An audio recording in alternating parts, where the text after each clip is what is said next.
Hello, everyone. Welcome to myself, Max McGillivray of Beanstalk Global. We've got a fantastic broadcast that I'm really looking forward to today with Global Women Fresh with two amazing ladies, Cheryl Thomas and Nina Patil. Cheryl, say hello. Nina, say hello. Hello, everyone. So nice to be here. Thank you, Max. Excellent. Hello, everyone. Namaskar from India.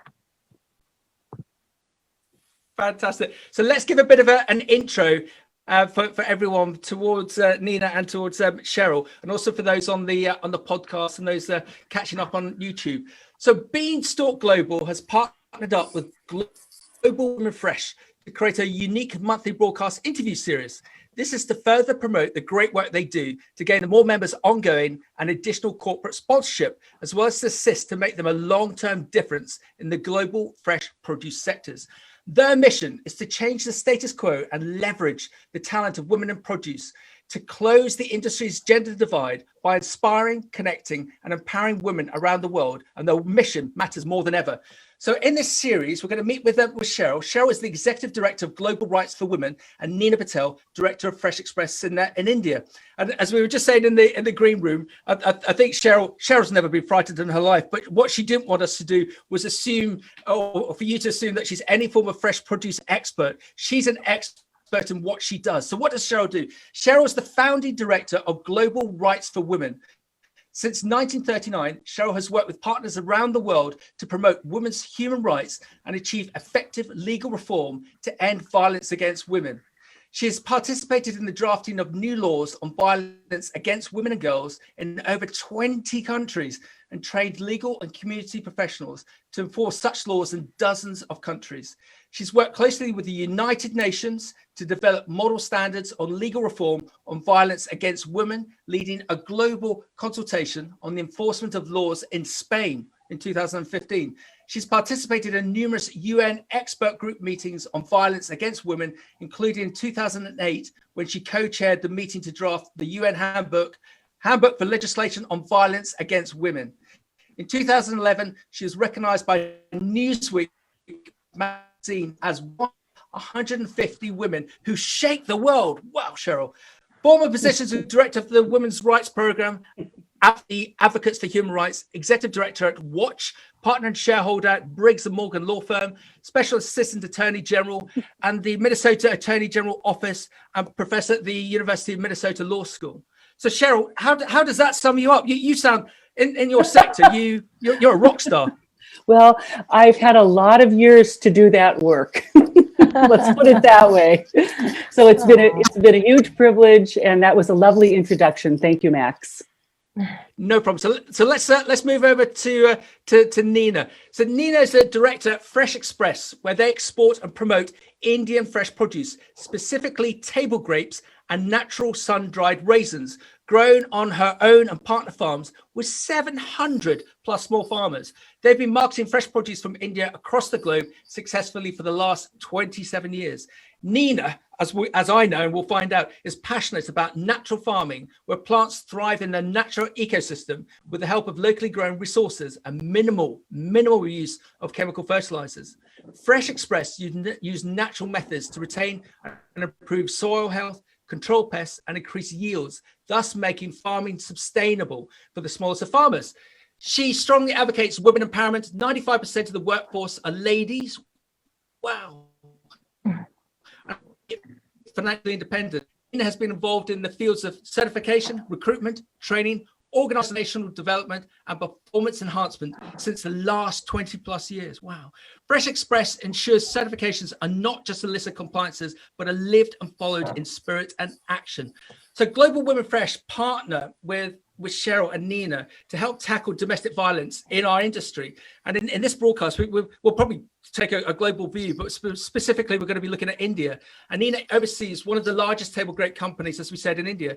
The work and training that both organizations are able to execute in India, in my opinion, has just been incredible. So Nina, we did it in the warm-up. Can you just grab some of your produce? Because we've got to sell some of your produce. We've got to get your produce into Europe and the UK. So quickly grab us some more grapes, can you? Yeah, absolutely, Max. And what I'm most proud of, okay, these are grapes from our farm. And what I'd like to say is what is nice about it, it is got the minimal, it's actually done with natural farming and minimal chemicals. And there's a lot of things that we use. Actually, there's something called, that we also, besides natural farming, as Max, thank you firstly, Max, for the lovely introduction.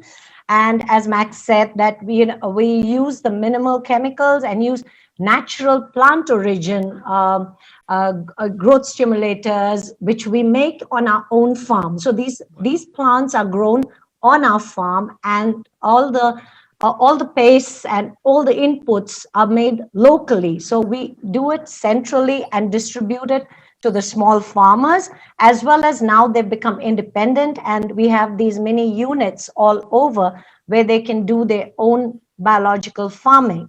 And we also inculcate something called Ayurveda. So, Ayurveda is a kind of alternate medicine, alternate form of medicine that is, of course, has originated in India. But nowadays they talk about Ayurveda in plants. So the Ayurveda believes that you have these biological energies present, or doshas present in the body, and there's similar biological energies in plants. So that's what we use to harness to make the plants stronger. So I'll just make it a little shorter. So we have these black grapes, and then we have these pomegranates, and yes, so we do packaging in punnets, but I'm a little crazy about the plant, the paper ones, so that it's and we'll come to that where we talk about our women empowerment and what we're doing also with global women rights. But basically, these are the bags my women make, and there you can see grape with a heart, because it's all about giving and happy grapes. Yeah. Look at that. Fantastic. Fantastic. And Cheryl, although I've been involved in this sector for 20 odd years, and as you were saying, that you're not an expert in fresh produce, because why should you be? Because it's not your sector. But the one thing that I've picked up so much in the last 3-4 months, and even last night I did a broadcast to some of your American colleagues with a trade group called United Fresh. Everyone is so convinced that people, produce and profit in the respect of we're all going to work through this COVID thing. There is going to be a success. People are going to want to eat better, and those that are involved in the fresh food sectors, there's so much benefit to be had for the likes of Nina and her growers, and for people to enjoy fresh produce. But I suppose the frustration I've got today is that within the UK, 6 out of 10 kids don't know where fresh produce comes from. So that's why we're really keen to show off the likes of Nina, so that they can see the passion and how Nina and her growers are looking to do good by the method of growing, so that we can enjoy her grapes. So Nina, well done. So just on that side, Cheryl, just quickly, what's your favorite fresh produce? Oh, those grapes. It has to be the grapes. Grapes. Yeah. Absolutely. Oh, Nina, I don't think I've ever seen those quite that way. So, wow. And that pomegranate. Okay. Yeah, thank you. Yeah, it is that. And it's also because it's so good. I mean, it's like chemical free and so good. I mean, people who are normally allergic to grapes and things like that, because grapes is one of the fruits that actually has to have the maximum number of chemical inputs. So when you can do it in a natural form, and with the way we do it, with a mix of Ayurveda and natural farming with biological inputs, I mean, kids are like, even for children, like really young children, I mean, it's absolutely safe and wonderful. Wonderful. So it's like, it's very satisfying to see when, people can eat those grapes without any, any side effects and any problems at all. Yeah. Fantastic. So we've now understood about fresh produce and how we're all passionate about it. I just want to come over to yourself, Cheryl. So we're just going to have a catch up with Cheryl, then we're going to bounce back to Nina to get an understanding as to how she operates her business, especially in this in this conversation that we're about to have with Cheryl. Cheryl, I'm just going to ask you I can't apologize for it. I'm going to ask you quite an aggressive question. So you're Executive Director of Global Rights for Women. Cheryl, Yes. what's the point of you? What's the point of me? Yep. Of Global Rights for Women? Well, Nina actually, in addition to her passion for those incredible fruits, she has a passion for women's safety and equality. And that's how I've worked with Nina, and that's how I've gotten to know Global Women Fresh. And that's our work at Global Rights for Women. We have a passion and a goal of ending violence against women and girls, all forms of violence against women and girls. And we do this through systemic and legal reform, and only at the invitation of partners around the world. Okay. We're based in Minnesota, and we receive invitations from folks like Global Women Fresh and Nina to partner with them to build the capacity in their communities or their companies, whatever circles they're in, that can build the capacity of them and the legal system and the community professionals to better intervene so that women and girls are safer and can fully enjoy their human rights and equality. So Cheryl, just take us through the journey. You're an amazing woman. How did this all start? Did you just wake up one morning thinking that there's an issue there that I got to investigate? Or how did your journey start?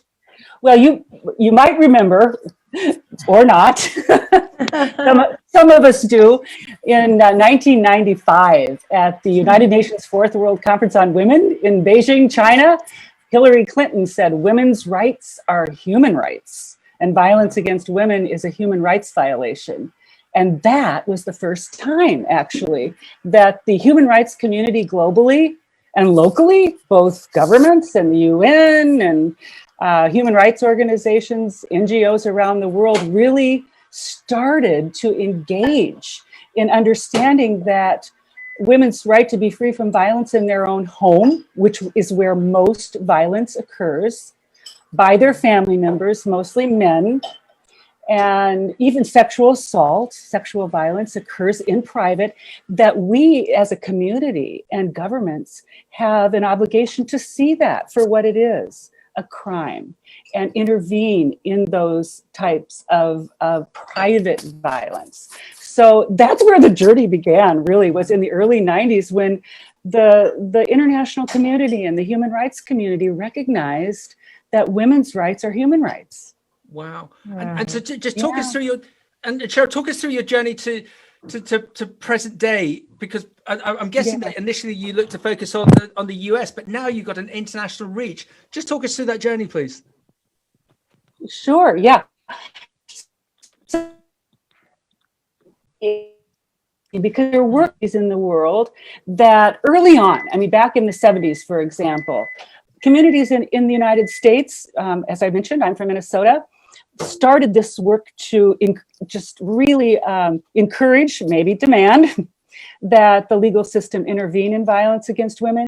And that expertise that's now, decades old, 4 decades old, is appreciated by women and men who are leaders around the world, dedicated to ending violence against women. They wanted to tap into the experience of police, prosecutors, judges, advocates, women. They wanted to hear women's voices about what had been working over those decades, because most laws, Max, are new, relatively new, that prohibit domestic violence and sexual assault. Nina can talk a little bit about the law in India, but really only in the last decade or maybe 15 years have countries around the world really seriously dedicated themselves to saying through their laws, which basically are community statements of norms, right, that we won't tolerate violence against women anymore. Domestic violence, sexual assault, human sex trafficking, that's relatively recent. And this is something that, as an older person who's worked in the area now for 30 years. It's not, we can't take it for granted. No. So with the work that you've done and this expression I've been using a lot of driving societal change, driving societal behavior. Are you seeing things are getting better, or is there still considerable amount of work to be done? Oh, there's so much work to be done. But I think the more we work at it, the more we understand and can effectively address the depth and breadth of the problem. You know, that's what's heartening to me, is that, you know, 40 years ago, this wasn't an issue really that was talked about at all in, you know, legislatures, public forums. This was hidden. You know, the most serious and pervasive form of violence against women, that done by private actors in their homes, sexual assault, was really hidden, and women were shamed and blamed and encouraged very much not to speak up about it. So that alone is progress. And of course, the you know, then having the laws passed, and there's real accountability that we can point to for systems to enforce those laws in a way that works for women. That is the progress. That's been the huge progress. And Cheryl, with you and your team, with the experience and the expertise that you've learned and the good that you're doing within the US, are you then taking that experience and that expertise and deploying it into other countries? Or you know, yeah. I'm sorry, I'm so eager. You know, we work only at the invitation of local advocates like Nina and Global in India and Global Women Fresh.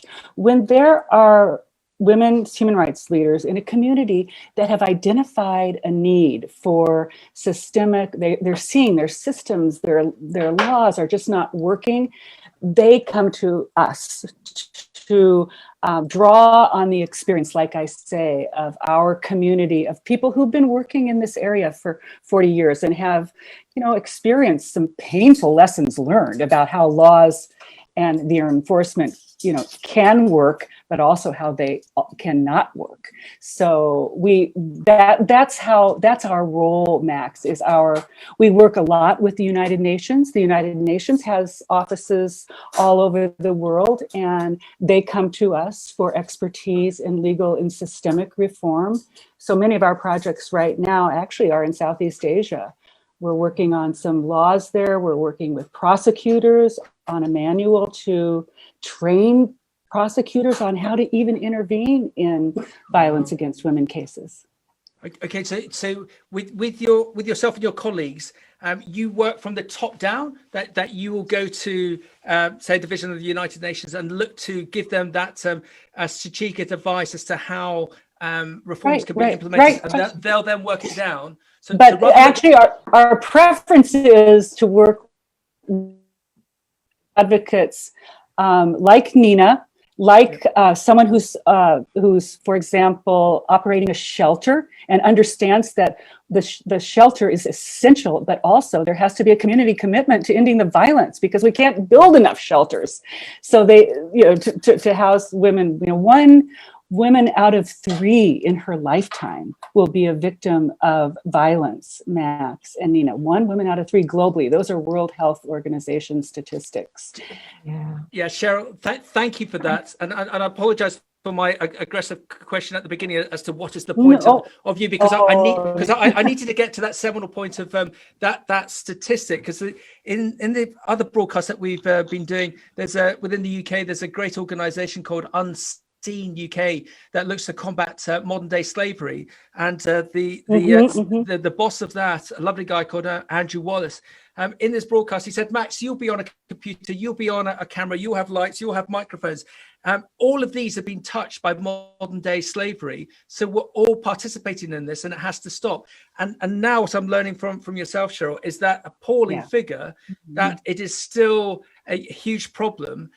But the more that we talk about it, the more that there will be that societal change. So I can only put it in blunt terms as a blunt man, that if someone I knew was ever thinking of threatening the wife or the partner, they would actually perhaps have had a conversation or seen something like this and realize that it's just not acceptable. It cannot be done. It's just not acceptable. Yeah, and that is really recent in our world. I'd love to cite you another statistics that really people should have at the tip of their tongues. All of us should, to understand that this violence against women is a global pandemic. 137 women a day die. I'm not talking about injuries. die at the hands of family members globally. That's over 50,000 a year. So that's another United Nations statistics from the Office of Drugs and Crime. And that's just recent too. We didn't have those statistics. Yeah. Know the extent of this devastating pandemic until so let's just swap over to 37 women die. Cheryl. Thank you. Nina, let's just swap over to yourself. Can you just give us an understanding as to this issue within India? Has there been this issue within your business? Has there been this issue within your community? Well, Max, I'd like you to say that, fortunately in India, we've had the domestic violence laws that's been around for some time.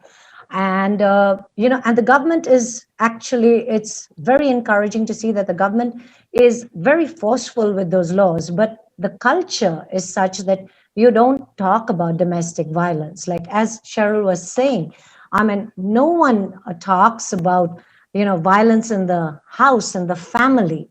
So in fact, when, Julie first approached me, so Nina, what do you think that, we'd like to have this workshop with your ladies, because Max, we're working with over like around 500 ladies during the season. Like, it's maybe like 150 to 200 in in one pack house. There are 3 pack houses. So you have a reach.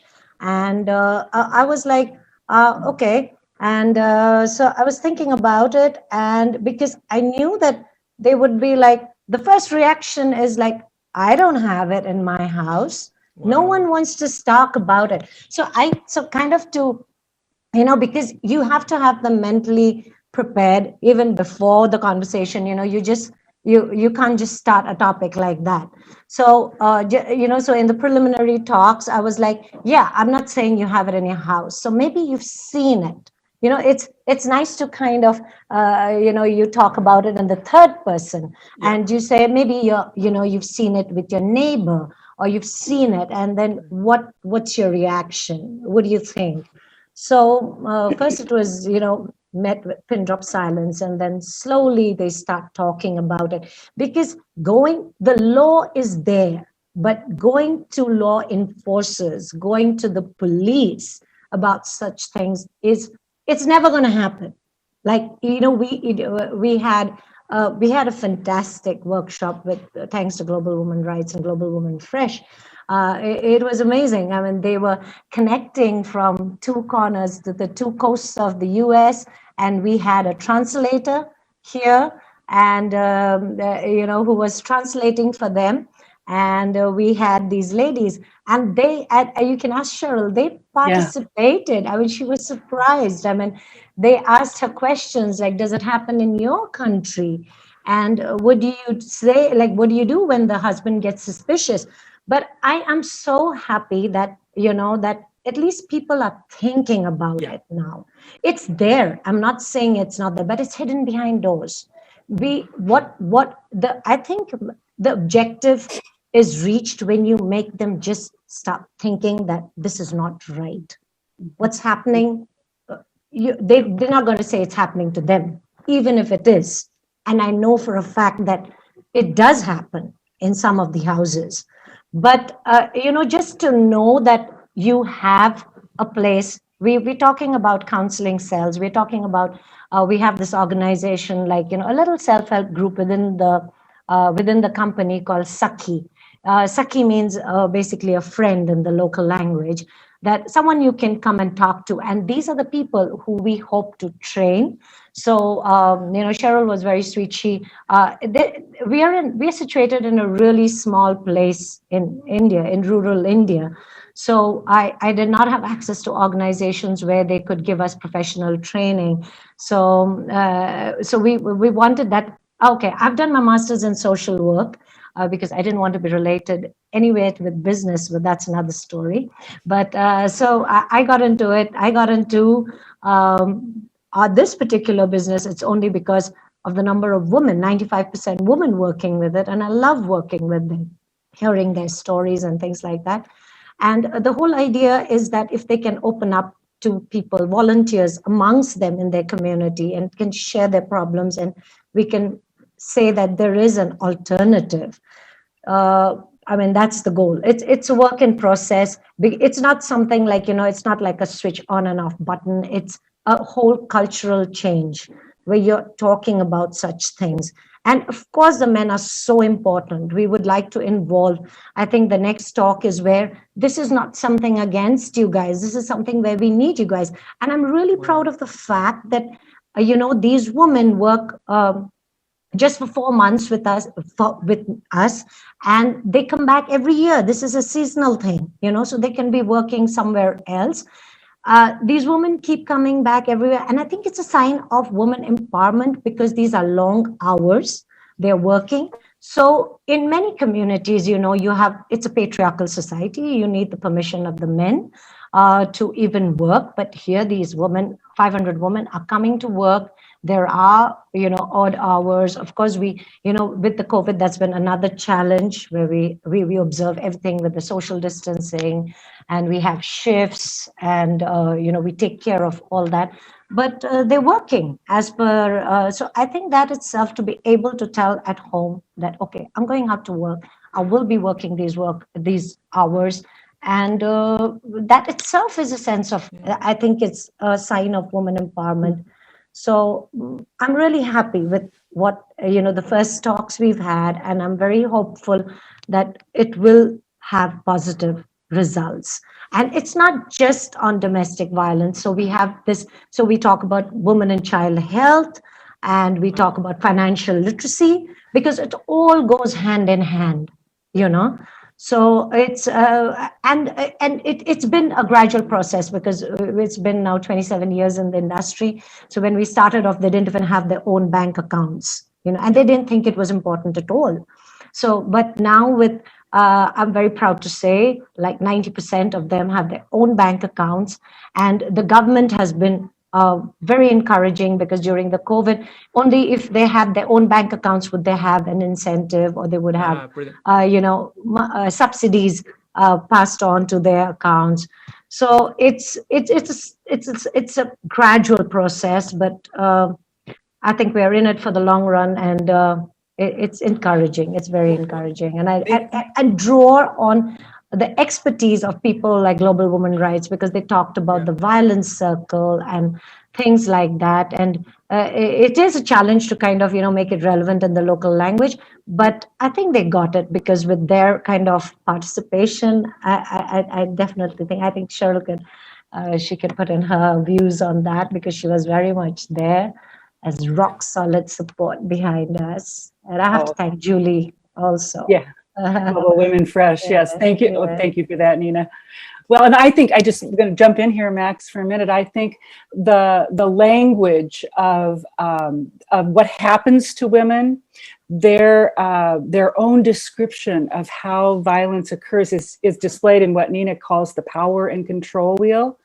And that was created actually in Minnesota, but it resonates all over the world, because it was created through women's voices. How women are subjugated and kept isolated by all kinds of different strategies, not just physical violence, but economic abuse, like Nina describes, shaming, use of manipulating the children, all kinds of things that go on to reinforce that subjugation. That is a universal truth, unfortunately. Yeah. And women, when we were with Nina in our workshop with her colleagues there, they all resonated with exactly that description of how violence works in the home to keep women silenced, afraid, shamed, isolated.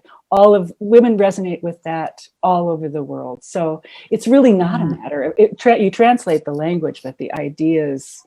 It's a universal, and it's and what was very interesting, because out of this conversation came where it all originates from the men, from a man's need for power, originates from his own I mean, his own unsure, like, his own doubts, his own, is not sure about his own capabilities.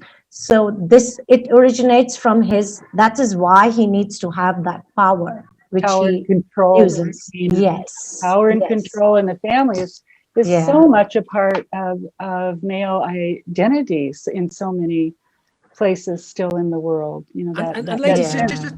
ladies, just on that point, the power and control element. So we're talking about trying to change this behavioural attitude.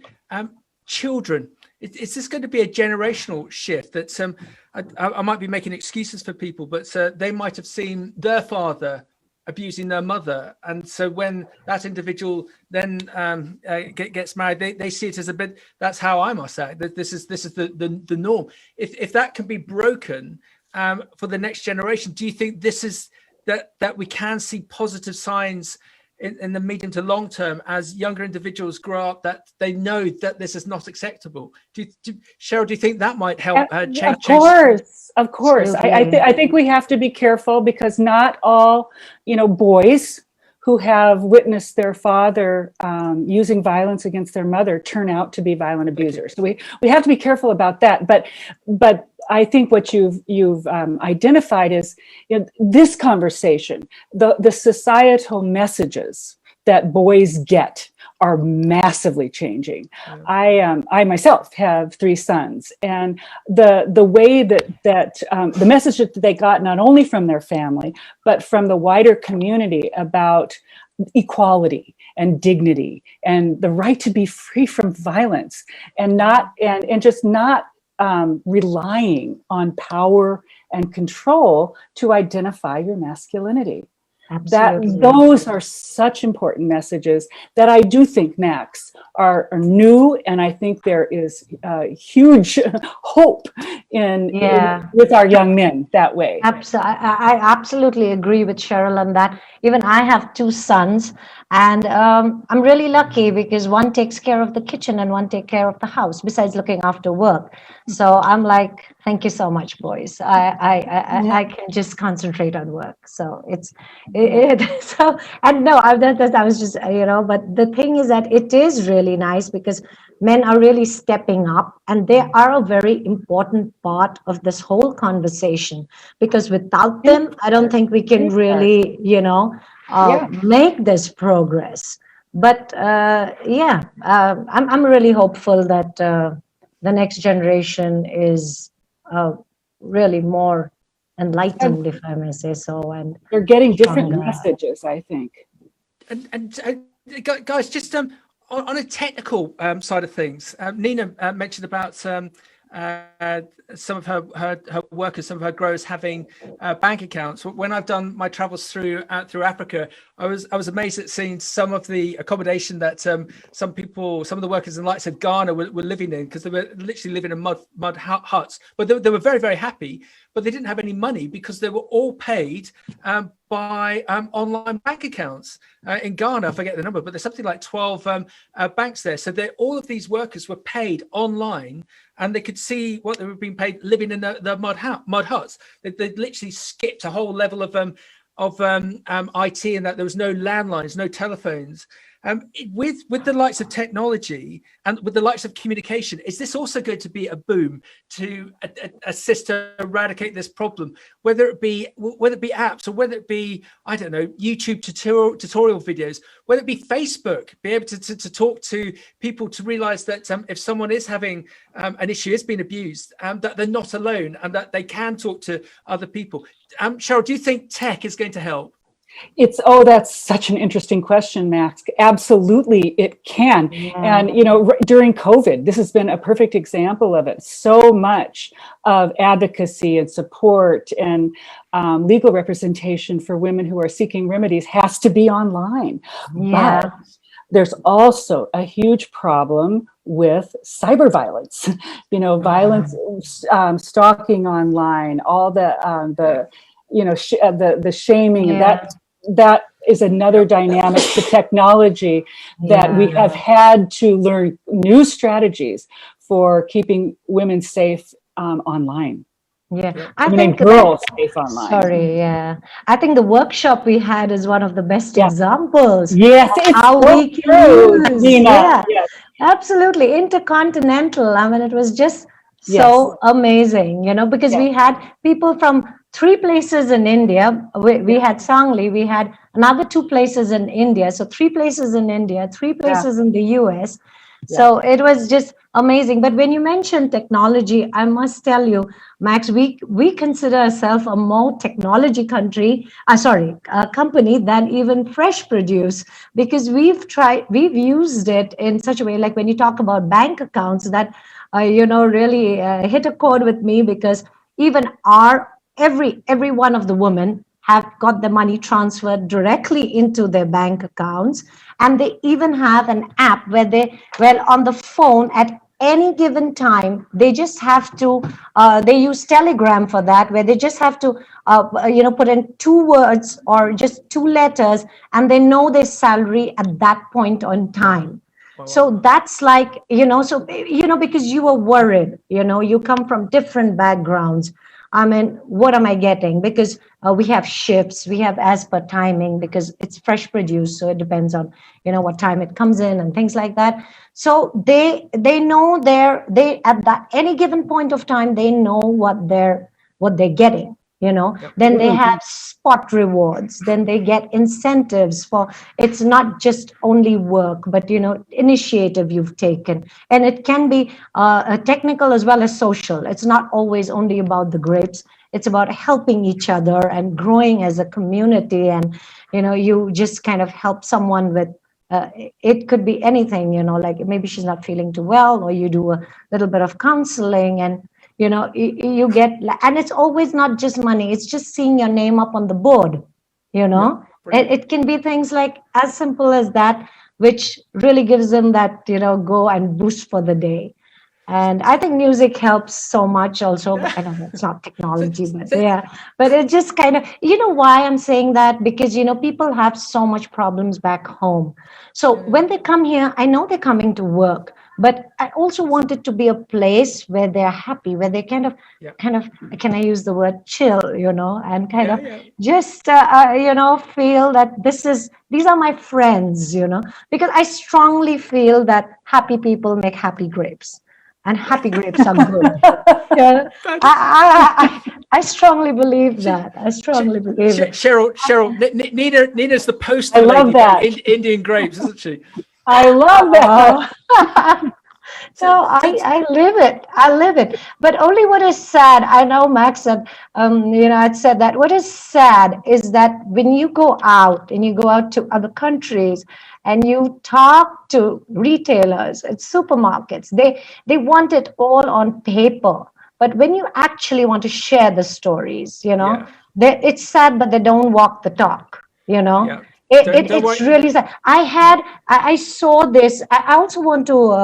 I'm so sorry, but I don't remember. But I think, Max, it's one of the videos where someone talked about supermarkets. And it was so true. Is because what you want all this paperwork, and you talk about social principles and everything, but when you're being offered something which is coming from maybe women farmers, small farmers who are doing natural farming, it's chemical free, and then you're like, it's just that. I think, Max, we talked about it. It's just that little number in the left-hand side, or is it the right-hand side? Of the Excel spreadsheet. Of the Excel spreadsheet. That's so sad. That's one request I'd really have. And please come and see it. We're not asking for concessions because we're women or we're small farmers or it's India. No, the fruit does the talking. Nina, we're going to do a full stop. broadcast. No, we're going to do a full broadcast on you and Indian grapes, and we're going to get you to take over the. Ladies, but no, Nina, you are amazing. You are fantastic. I have one frustration for both of you and for Julie at Global Women Fresh. It is, why do you have to pick up this baton, and why do you have to make change? Why can it not be government organizations? Why does it have to be yourselves? And this is, I'm segueing into a question. I don't know if you saw the question that came in, that one of our viewers have said, can you address the role of religion in respect to this problem? And I wasn't sure whether to steer towards this, but Cheryl, what's your view as to what government is or should have been doing, and what religion is and should have been doing around this issue, please? Okay, well, that's a big question, and I appreciate it very much. Thank you for that. We have to see honestly and transparently the institutions, and I look at the institutions that govern our world, governments, religions. They are dominated by men. And there has been massive, abuse of women through religious institutions, of course, and boys. The sexual assault scandal in the Catholic Church, as many of you know. So the transformation of our entire societies has to be, from the top down. It's everywhere, and religious institutions are certainly part of what has perpetuated this idea that men need to have the power. I mean, as government institutions, as businesses, look at women in leadership. Nina is fairly rare in that, and she's so informed about women's human rights and violence against women, but that's just not true. Women's lived experience has not been reflected in the leadership of all of our institutions, including religion. Now, religious institutions have begun to step up, many of them, and just understand that human rights are deeply a part of what their message is and what they believe. Some have, but we are a long way from having religious institutions. I mean, we're talking very generally now, of course, but we're just a long way from having religious institutions globally support women's human rights and women's human rights to be free from violence on the scale that we need, I should say. Nina, what are your views, please? I would say, why not? Why not take up the baton? Why not? I mean, you can be waiting around for the governments because you can do it. I think every little step and every little bit contributes, every little bit helps. I might be a tiny drop in an ocean, but if I can do my bit, and then it just spreads. And so I'm really happy to contribute in any way I can. And the government has laws and everything, but there's only just so much they can do. It's us, we the people, it has to be a people's movement, okay? And who's going to bring about the change? As you can see all over the world, I mean, where there's been massive movements, it's been the people, right? Yep. So and when you said about the, religion, like, I don't know whether this was shared and whether you remember, Cheryl, but I remember one of my ladies in one of these workshops where she gave an example where this woman was having a problem with her husband. And it was an alcohol problem. And one of the religious leaders said, you know what you do tonight? You go and sit in front of him with a bottle too. Okay? What? Yeah. Just listen to this. You go and sit in front of him with a bottle, and then let's see. And he was shamed. And she said, that worked. That worked. He was so shocked that I would dare to do that. So you never know where it comes from, Max, right. So there are people, and these community groups can be so strong, can be so effective. And when it's from amongst them, so that's why I don't think it cannot be, yes, we can give them the expertise, but the thing, it has to be a volunteer from amongst them because they listen to each other, it influences them, it helps them. But it's really, it's amazing. The things are happening. I think the change is coming, and I would say don't sit around. I would encourage every woman to just take the plunge. Every little drop counts, and we have to make a beginning. And wow, take it up. I've learned so much today. I'm just obviously wired with this psyche that the government will sort it out, religion will sort it out. Not just particularly this subject, but what it needs is noisy and very proactive and very positive disruptors, like the two of yourselves. I think. Thanks Cheryl, for the noisy bit, Max. Yeah, we make good trouble, don't we, Nina? We make good trouble. Yeah.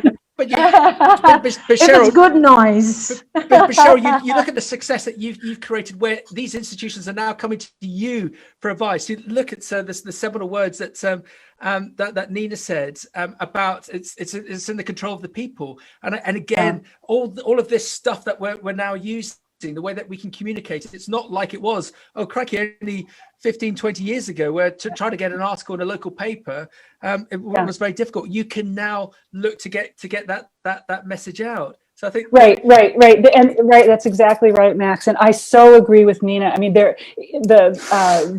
whole just the belief system, the people and the belief systems of the people have to change, and that comes from within and all around us in family and community. But I am also going to say we're not going to let the governments off the hook, because when women are being brutalized in the way that they are still around the world, there are certain forces that have the authority and the ability to intervene in that brutality, and we have to hold the governments accountable for doing that.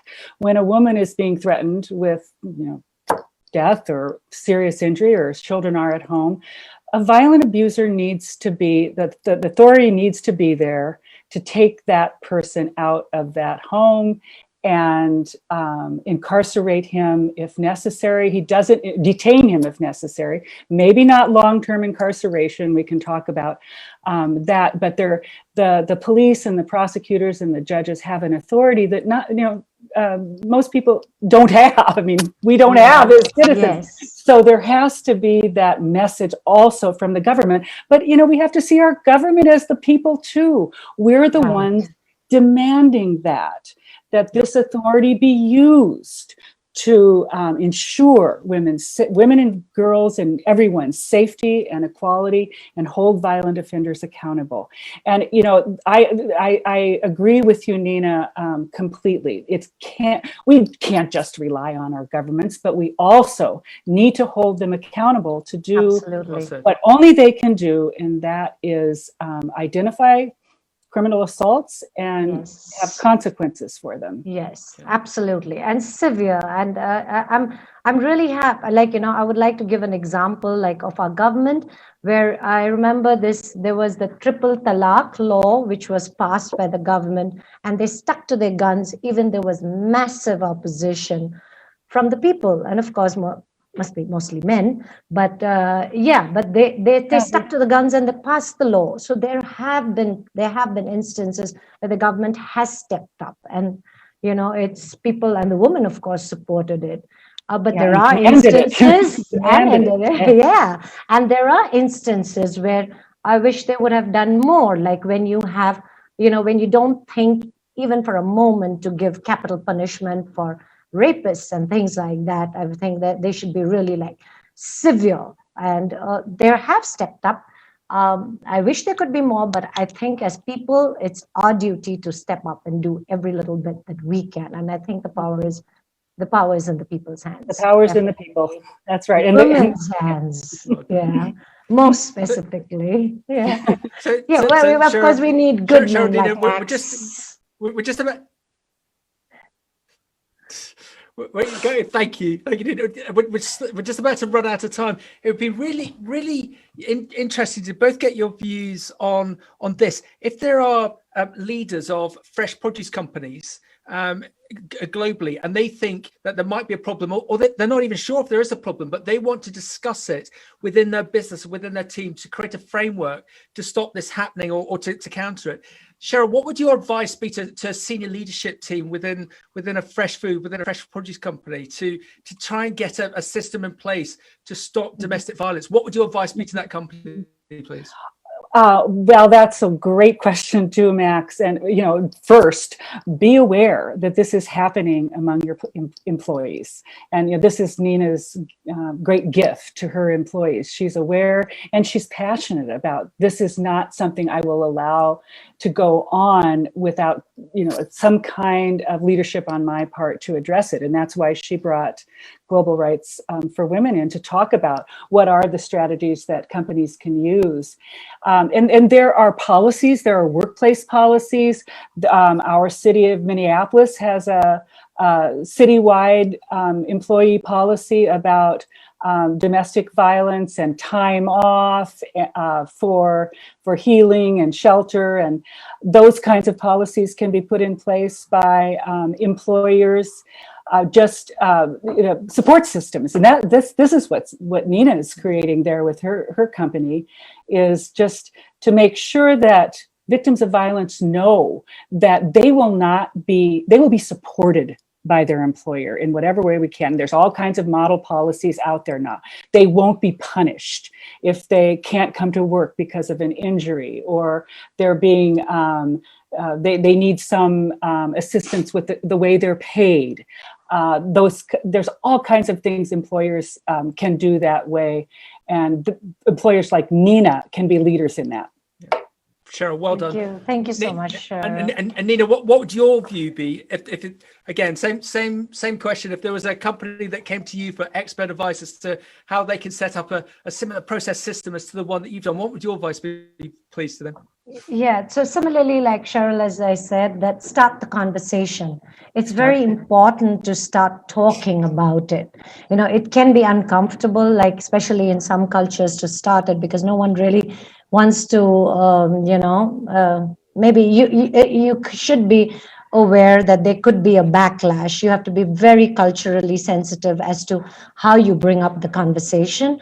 And also very important, I think, is to lead by example.